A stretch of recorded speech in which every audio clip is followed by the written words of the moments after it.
नमो नमः। मैत्री उवाच तत्र उत्पन्न विज्ञान आशुतोष भाषितम् स्मरन्त आत्मजे भार्या विसृज्य ब्रह्मजनगृहा दीक्षिता ब्रह्मसत्रेण सर्वभूतात्ममेधसा प्रतीच्यां दिशमेलायां सिद्ध्यो भूधत्त जाजलिः तानिर्जित प्राण मनोवचोद्रसे जितासनस्तान् शान्त समान विग्रहान् परिमले ब्रह्मणिशोचितात्मनः सुरासुरेभ्यो दशमोष्मनारदः तमागतं च उत्थाय प्रणिपत्याभिनन्द्य च पूजयित्वा यदा शेषं सुदासीनमदप्रभों प्रचेतसोचुः स्वागतं ते स्पर्शेत् दृष्ट्या यो नरस्नं पतः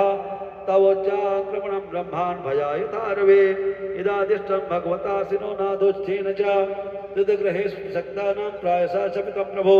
तन्न प्रबोधि आत्मानं ध्यानं त्वार्तमं येनाञ्जसा दृश्यानो दुष्ट्रम्